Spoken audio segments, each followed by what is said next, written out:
All right, Steve, it's showtime. Hey everybody, welcome to episode 12 of Eric Abbenante versus the world.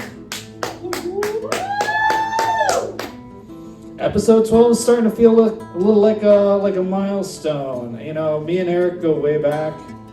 You know, I knew him from before he was married to his current trophy wife. Yeah, he went through like going to the strip club phase. You know, he's the only guy I ever met to make change in a stripper's G-string. He was so Jewish, he tried to present double coupons to get a free lap dance. They kicked him out. He tried recycling. He's so Jewish, he tried recycling condoms. He got you know, when he got his first girlfriend, I should say. And then, you know, when he got her pregnant, he demanded a paternity test before the abortion.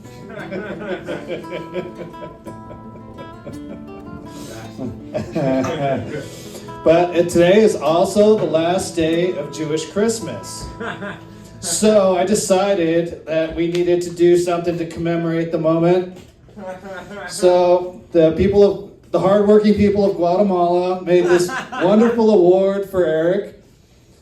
It's called the Peace Prize of Green Goddess Revival. So without further ado, I'd like to bring up Eric Abbenante. Hell yeah. Oh, it's Eric Abbenante versus the world, episode 12. Oh, it is so good to be here at Green Goddess Revival, the greatest dispensary in the world. Oh man, I am your humble host, Eric Abbenante, big time Jewish news producer, okay? And I did 4 shows this weekend at Hyenas, okay? Performed over hundreds of people each show, was able to get like over 1,000 people I performed in front of. At least 6 like me, you know, at least of that 1,000. It was... They just adored me. The hate mail must have been overwhelming. Yeah, I know. Will Hyenas Fort Worth survive? Who knows? But thank you to Gene Pompa. It was cool to see superstar Mario Salazar there. It was epic. But yes, please give a round of applause for my supportive sidekick, the man you're all here to see, Steven Richardson, Steve the plumber. Oh. Yes, the one you're actually here to see. Yeah, the lovable one. Tall, dark, and handsome, as everyone calls him. But yes. Steve, it is the last day of Hanukkah, and before I get into it, I have to respond to a couple things you said. One, no one believes those jokes at the beginning. I would never spend money at a strip club.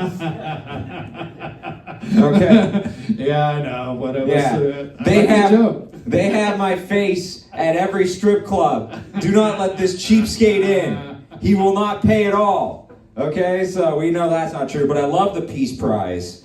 I love it. A little inside baseball. In the parking lot, I saw my sidekick using a drill to make this. Okay? Who knows if he also fashioned a crack pipe over there. I don't know what was going on, to be honest with you, but... You know, quality and resourcefulness go hand in hand, and sometimes you make some real art. Oh yeah, it's amazing.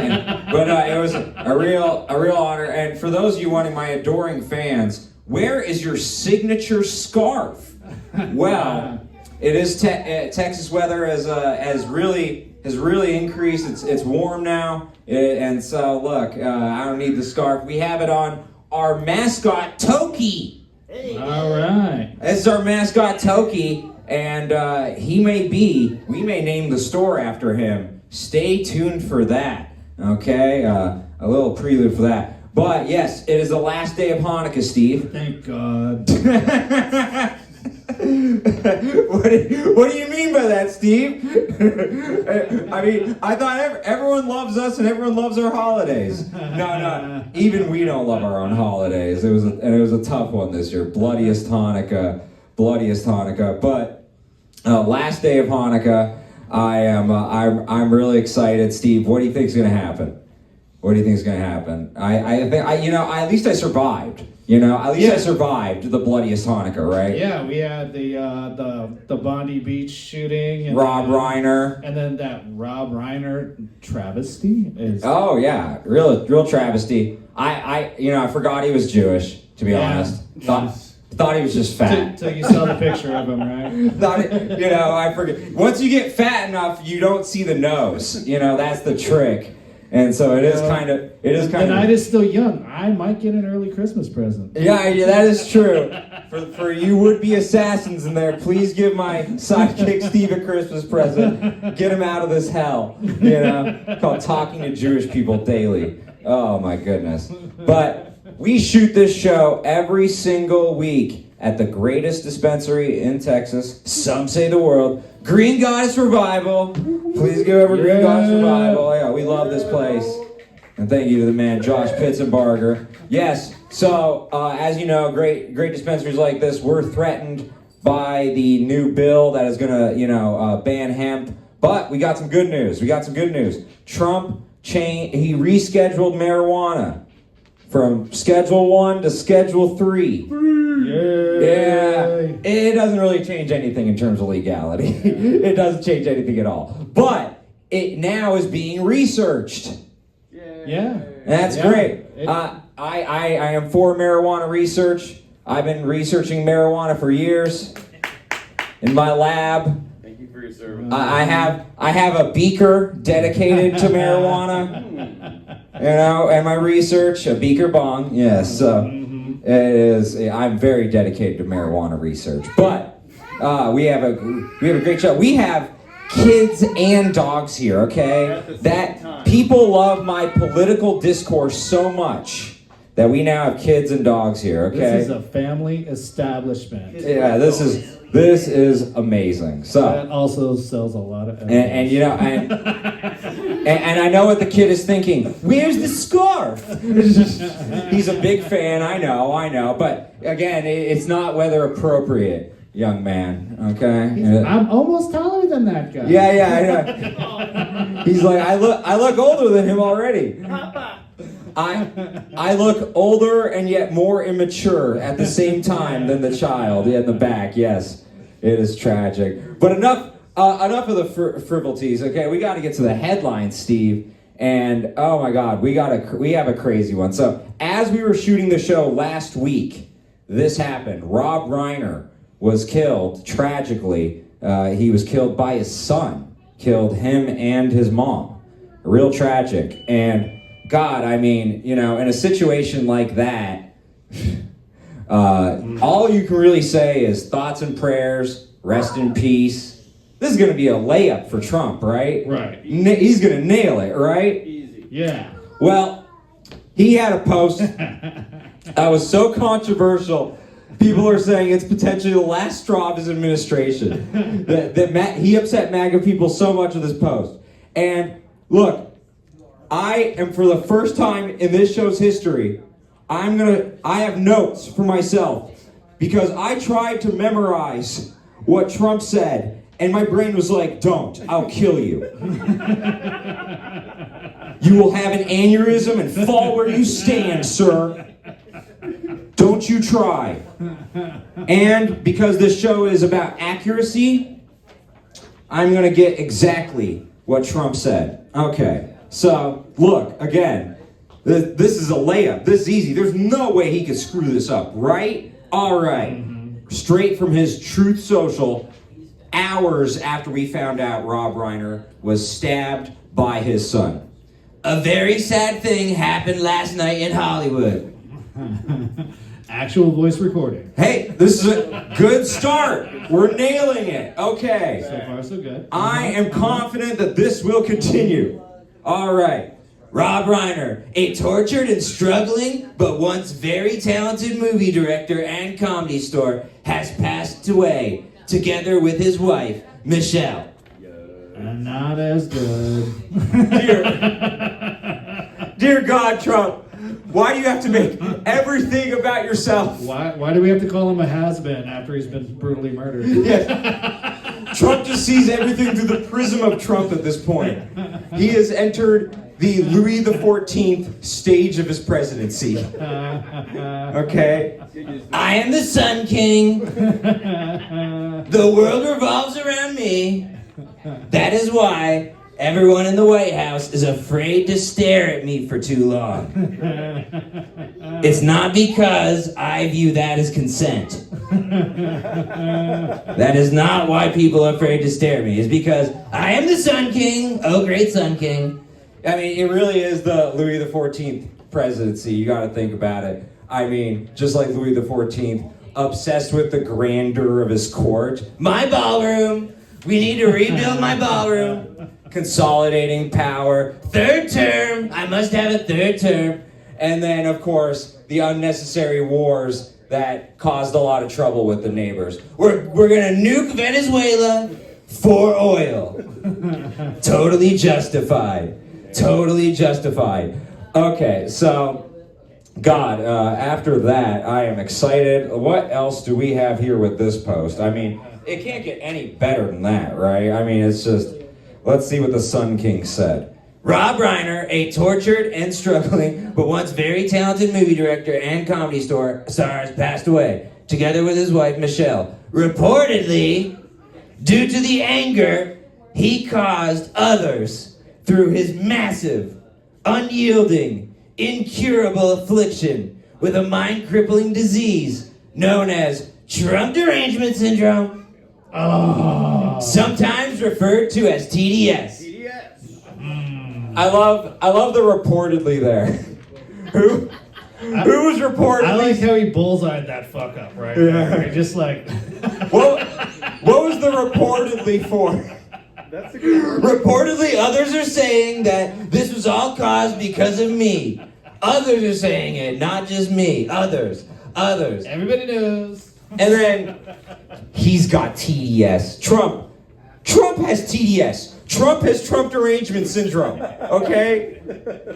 He sees everything through it is the great irony of the Trump administration, and it came full circle finally. He's the one with the Trump Derangement Syndrome, and he can't stop thinking about Trump. I caught Trump Derangement Syndrome from that bullet in Butler, Pennsylvania. That's when I really caught the Trump Derangement Syndrome. Oh my God. Sun King, what else do you have to say? Okay. He was known to have driven people crazy by his raging obsession of President Donald J. Trump, everyone's favorite president. Perfect interpretation. With his obvious paranoia reaching new heights as the Trump administration surpassed all goals and expectations of greatness. With the golden age of America upon us. Perhaps like never before. Golden age. Golden Never age. before. Golden age like never before. Never before. This is how you all are viewing this administration, right? The golden age, right? It's just cinnamon buns and rainbows, right? Golden age. The only way we're going to be describing it is not the golden age, it's the black line age, okay? With his redactions in the Epstein files. I heard you, BLM, and I love BLM. Black lives matter. I heard you. I heard you. Now, Trump, of all people, you should be sympathetic to this. Someone's son killing their father, okay? You think his kids don't want to blow his brains out? Are you kidding me? Succession. Let me just give you one example. Eric Trump. By the way, it's just used as a punchline. In all, they just say Eric, you know, on Fallon and Colbert. That's the punishment for being his son. Eric is now a punchline. Yeah, thanks, by the way. Yeah, great. But Eric Trump, what is his job? To respond to all the Trump lawsuits. That's his actual literal job. Making him the busiest person on earth. You're like, he is the busiest person on earth. I mean, you would think as the paperwork is piling up, you know, lawsuit after lawsuit, he's got another long day. You don't think he's like one stab and this will be all over. You don't think? Eric Trump is Newman from Seinfeld. The lawsuits, they just keep piling up. It never stops. It never stops. It's just like, God, are you serious? Okay, how did the Sun King end this? How did the Sun King end this? Because, God, This is insane. Okay. Oh, yeah. How could I forget? This is the cherry on top. After all of that, don't worry. He's got it. Here it is. May Rob and Michelle rest in peace. Nailed it. No, she's there. Perfect. Oh my goodness. That is just amazing. Now, okay, I mean, first of all, real Italian of Trump right there. You know, after saying all those terrible things, you know, anyway, may he rest in peace. You know, it's like, you know, with all due respect, your mother's a whore, and her pussy smells like Somalian garbage, also known as garbage. But with all due respect. I mean, now, the issue here, like, this is obviously a very unpopular statement. It had universal condemnation nearly on the right. I mean, people were so upset at him. And the reason why the right in particular was mad at him was because people on the right felt that after the Charlie Kirk shooting, that they had established a moral high ground. That, you know, they would never mock someone on the left dying the way that, you know, they did to Charlie Kirk. And then one fell swoop, Trump destroys all of it. And he's like, moral high ground? How about dying on this hill? That's what I'm gonna do. I'm gonna die on this hill. It's just... Yeah, let's joke about a guy who spent his career making us laugh and bringing us joy all the time. And then make it about you. No, it's the perfect move because this guy has the highest approval rating possible, okay? I wouldn't know anything about that. He made A Few Good Men, Princess Bride, I mean, like, and everything in between. I mean, everyone... Decades of pure joy. Everyone loves him, especially in the MAGA base, and he just had to do that. It was incredible. But there was other news. Dan Bongino resigned his position at the FBI. He did. And he was like, man, real jobs are hard. I'm going to go back to podcasting. He probably had to read a lot of reports. And as a guy who makes YouTube videos for a living, I am with you, Dan Bongino. I'm with you. But look, his time at the FBI will be remembered. I know you're upset about Dan Bongino. I know. It's very upsetting that he resigned. I agree. You know, it's terrible when you have a heckler from another species. Oh my goodness. You know, the anti-Semitic slurs weren't very nice there. I know dog, okay? It wasn't very kind. But I thought somebody looked like a mailman. Yeah, exactly.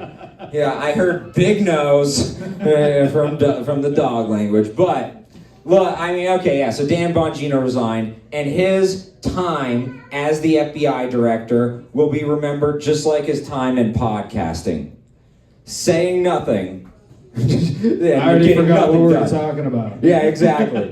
You know, the only difference between his time in podcasting and his time as the FBI director is that Charlie Kirk got shot.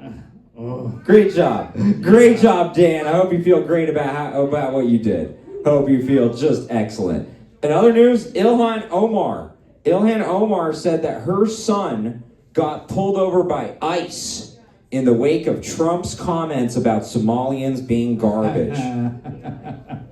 Now, side note, Steve, is this the son that Ilhan Omar had with her brother? I don't know. Have we taken a paternity test? And I mean, how would that read out anyway? Look, if so, ew. That's all I got to say about that. Ew. Anyways, so turns out, complete lie. Didn't happen. Not really her brother? No, her marrying her brother is very true, unfortunately. No, we are not exaggerating. This is the world we live in. The being pulled over by ICE, her son, that was the fabrication. They're not hot like the Game of Thrones couple, okay? Yeah, exactly. But his son his son did clarify. Look, no, I didn't get pulled over by ICE. I ran over black ice, and my car careened off the road. That's what I meant. A black ice officer. Okay. Yeah, exactly. It was still racist somehow. There was tragedy this week. There was tragedy. A shooting at Brown University, where a Portuguese immigrant let in on a diversity visa shot up Brown University, a classroom, killing a nuclear physicist from MIT. So, we brought in a loser who killed a useful person? Yeah, I mean, Steve, how dare you? Diversity is our strength, okay? And this kid brought in on a diversity scholarship is the exact, I mean, by the kid, he's 48, but he is the exact thing of why diversity is our strength. Look, this is Martin Luther King's dream personified. I have a dream that one day people of all races, colors, and creeds will shoot up schools. I have a dream. It's just amazing. Just amazing. Too soon. Yeah, I know. It's terrible. And by the way, don't think about the MIT nuclear physicist being killed. Nothing to see here. You know, elections were never rigged, and JFK was killed by a lone gunman. Yeah, what's the dollar value on an MIT physicist? Yeah, priceless for the FBI and the CIA to get rid of them. Priceless. We don't need those guys for anything, do we? Yeah, exactly. But what's craziest about this Brown University shooting was that the gunman was apprehended and tracked down because of the help of a homeless former Brown University student. Wow. I mean, that's incredible. I love the idea of homeless surveillance, you know, like on behalf of the police. It's genius. It's absolutely genius. Screw Skynet. We have BumNet. Yeah. This is amazing. And, you know, think about it. Who is better at seeing something and saying something than homeless people? Yeah, you just ask any homeless person when the last time a flying saucer went by, and they'll tell you one went by yesterday. Oh, yeah. They see something. They don't miss nothing. Yeah, they see something and say something for free at every 7-Eleven, okay? So it's a great move. But, I mean, I gotta say, not the best advertisement for Brown University. You know, come to Brown University, where you can get shot to death. And if you somehow survive, the student loans will make you homeless. Wow. Maybe he had a communications degree. Right? Yeah, he's like, look, I had the underwater basket weaving degree. You know, what was the point? By the way, that sounds hard. I don't know why that's always the easy thing. That sounds hard. But okay, Susie Wiles, Trump's chief of staff, the Ice Queen. She was in a lot of hot water this week because she was in a Vanity Fair piece and she was talking mad smack about the Trump administration, okay? What did she say? Well, first of all, she tried to deny everything she said, and the reporter who my host had on the show was like, oh yeah? And then placed the tape of her saying it. There you go. Woo! That's awkward. Definitely trust words that Susie Wiles says in the future, by the way. She is totally not a liar. But she said that Trump was an alcoholic, but without the alcohol. Saying that he had an alcoholic's personality without even drinking alcohol. And then said J.D. Vance was a conspiracy theorist. Miraculously, both of them came to her defense. Trump agreed, and J.D. Vance was like, yeah, I'm a conspiracy theorist. What does she have on these two? She must literally have the photo of Trump blowing Bill Clinton. Now that's job security, okay? Look what I got right here, Trump. Look what I got right here. This is called retirement plan right here. Or at least documentation of somebody getting handsy. Yeah, exactly. And then J.D. Vance is like, well, what do you got on me? It's like, well, Susie's like, I got the photo of you fucking the boy. He's like, me having sex with a boy? I would never. What do you mean? You know the photo of you having sex with the boy. First name Lazy. He fucked a couch. He definitely fucked a couch. But the big news this week was the Epstein files release. The Epstein files release. Huge news. And it was, I mean, it really has dogged his administration. But if it's not the Trump Derangement Syndrome dogging his administration, it really is the Epstein Derangement Syndrome from him. And, he begrudgingly released it, even though, he didn't want to. He really didn't want to. And let's review the timeline for those who forget. So, in February, he directed his Attorney General, Pam Bondi, he directed her to what a loser. To release the Epstein files. Yeah, what a loser, terrible. Even though I loved her at the beginning and said she was the heart of gold. But he directed her to release the Epstein files because there's a pedo island full of Democrats. Then later that month, Bindergate happened. I don't know if you guys know what Bindergate is. That's when a bunch of MAGA influencers were handed information of girls and women being sexually assaulted on an island. And these idiot MAGA influencers were posing with it and smiling. They looked like they had been invited to the White House because they won the Super Bowl.